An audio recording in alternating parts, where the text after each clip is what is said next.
Olá, meus irmãos, a paz do Senhor. Aqui quem fala é o irmão William, passando aqui simplesmente para deixar uma palavra de Deus para a vida dos irmãos que me assistem, que me ouvem nesse momento.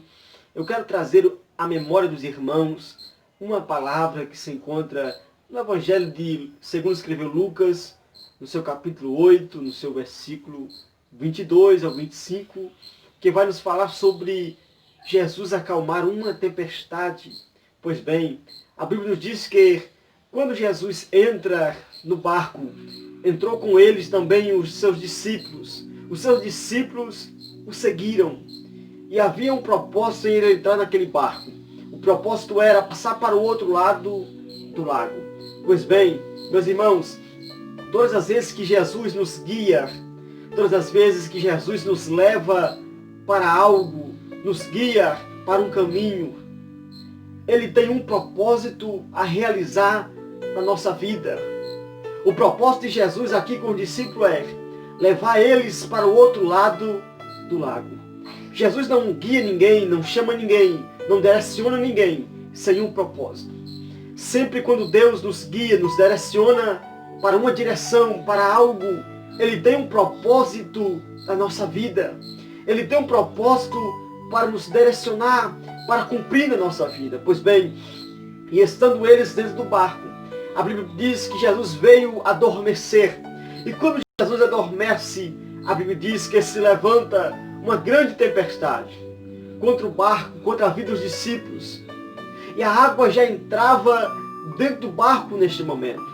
Meus queridos amados irmãos, eu quero aqui citar 4 coisas que os discípulos vão fazer quando a tempestade vem contra o barco, contra a vida deles. A primeira coisa que os discípulos vão fazer é se desesperar. Por quê? Porque quando as tempestades, quando o vento se aflorece contra a vida deles, eles se desesperam. Eles começam a gritar, desesperar, porque eles viam que a água já entrava no barco e eles começaram a dizer: olha, nós vamos morrer afogados aqui. A tempestade, o vendaval já joga o barco para lá e para cá. A água já está entrando no barco. Mas eu quero dizer algo para os irmãos.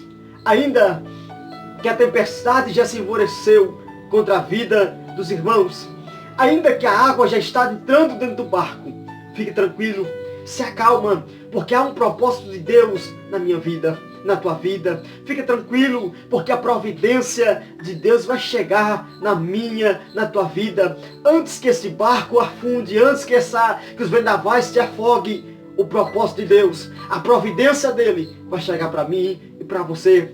E a segunda coisa que os discípulos vão fazer é esquecer que Jesus os direcionou para lá. Eles vão esquecer que foi Jesus que colocou eles naquele barco. Eles esqueceram que Jesus estava no barco. Pois bem, quando as provações, os vendavais sobrevêm contra a nossa vida, nós esquecemos que quem direcionou para aquele barco, que quem nos colocou ali, foi Jesus. Mas eu quero dizer para os irmãos que me ouvem, que me assistem nesse momento, não se esqueça que quem colocou você neste barco foi Jesus. Foi Jesus que te direcionou. Foi Jesus que te guiou. E se Ele te colocou aí, no meio dessa provação, dessa tempestade, desse vendaval, é porque há um propósito de Deus na tua vida. Há algo a realizar na tua vida. Mas para isso, precisa passar por esses vendavais, por aflições e provações. Pois bem, a terceira coisa que os discípulos vão fazer é esquecer o propósito deles estar dentro do barco. O propósito deles estar dentro do barco é passar para o outro lado do lago. Mas é isso que acontece muitas vezes com as nossas vidas, com nós. Quando as provações, as dificuldades, os vendavais sobrevêm contra a nossa vida, contra a nossa casa, contra a nossa família, nós esquecemos o propósito que Deus nos deu. O propósito de Deus nos ter nos direcionado para ali. O propósito de Deus nos ter nos chamado. E o propósito da vida dos discípulos era passar para o outro lado. Então por isso eu quero trazer uma palavra de Deus para a vida dos irmãos que me ouvem nesse momento. Não desista, não para, não esqueça o propósito, não esqueça o objetivo de Deus ter te chamado, te levantado, ter te limpado, te curado, transformado.